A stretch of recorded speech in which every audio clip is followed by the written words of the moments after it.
Historic Richmond, as you may or may not know, is one of the premier preservation groups in the city, and is involved in saving what is worth saving architecturally, historically, and just nice to look at.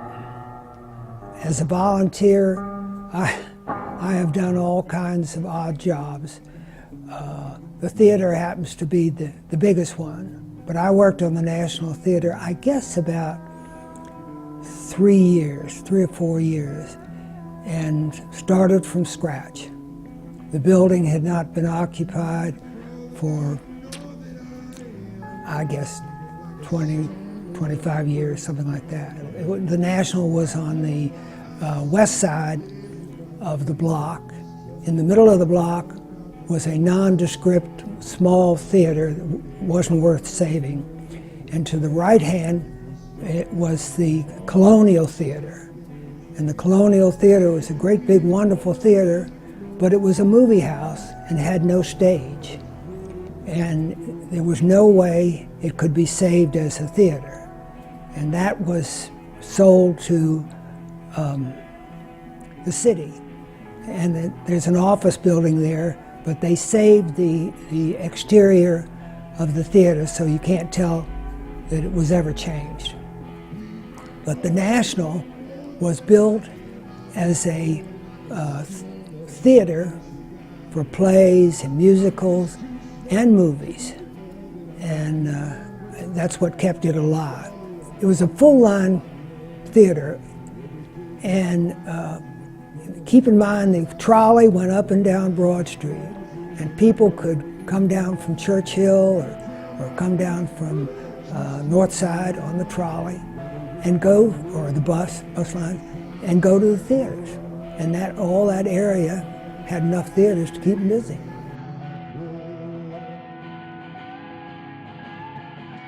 We found all kinds of things that we didn't know we were getting when we bought it. The theater had a sort of a ladies' restroom. And when we got it, it was the dreariest looking thing with the ugliest wallpaper you've ever seen. Well, I was lucky enough to be scraping off the wallpaper, and lo and behold, I discovered a mural under of a young boy and a young girl dancing, and it was painted on the walls. And I discussed it with one of the artistic preservation people about I didn't want to hurt that, and I told him I was just using warm water and soaking the paper and slowly scraping off, and he said, "Keep it up." And as Amy can tell you, when we got finished, it looked like it was brand new because it had been covered all these years.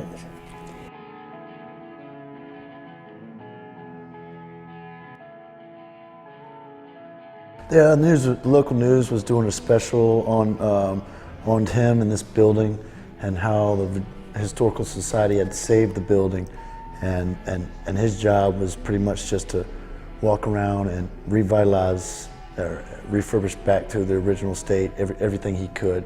So he was the single employee here, and he was the only one here day in, day out, refurbishing the building.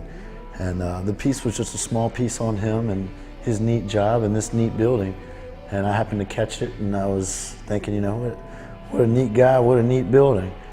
Richmond as a whole has always needed a good music venue. We've never had one where, you know, good bands come. We've had the Coliseum, but you know, that's too large for a lot of the good bands, you know, that play, that come through town. And we were always getting passed up. All the good bands would go to the beach or to DC or Raleigh. So we really needed a good place. And then, as I mentioned before, the second you walk in the door and see the room, you know that this place is special. and that we finally have a place for musicians to come in Richmond. The world's a happier place when she smiles. It'll be our It's like our fourth time. third or fourth time, yeah, I can't remember, but this is our third headlining show there, yeah. It was quite an honor, actually. Had never seen the place really, it was the opening week actually. I think they'd had like 2 or 3 shows and we played on that Friday night. It was like the 3rd or 4th day it was open. So it was really good. We were one of the opening acts that night, but it was a great place to play. The staff there is just outstanding. Like, they always take care of you. I mean, if every place was like the National, our job would be so much easier. When I go see a show at the National, I don't feel like I'm in Richmond anymore because this is such a it's a venue that I had never seen before. I'd never been to a place to see a show like that before, much less in Richmond. So, I mean, when I go there, yeah, it makes you feel like you've traveled an hour and a half. Like when you go to DC to the 930 Club, or you've been going to the Norva, which I know is a sister club, but like when you've been going to these places for years to see a show, and then finally Richmond has one, you're like, wow, I can't believe I'm at home. So it's really nice to go to a place that big and just feel like you've gone to a big show.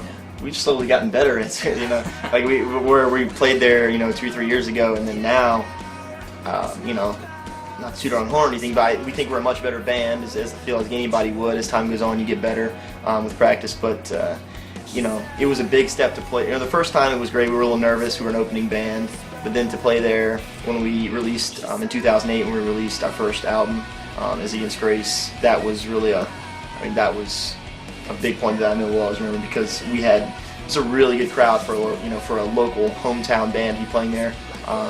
And then the last time, I got to say, when we released our new EP, Shout It Out, we released that in June there.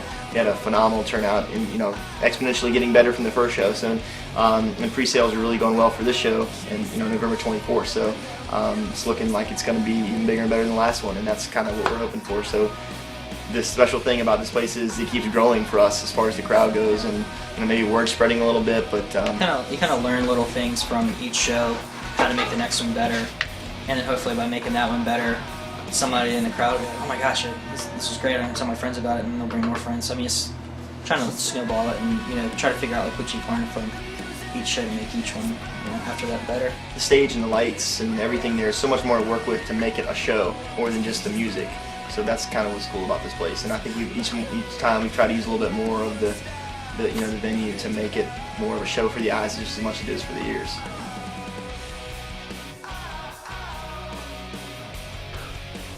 Definitely grateful to the Virginia Historical Society for saving it from being torn down. I mean, if it wasn't for them stepping in, this, who knows what it would have been flattened and turned into a parking deck probably. So, very grateful for them.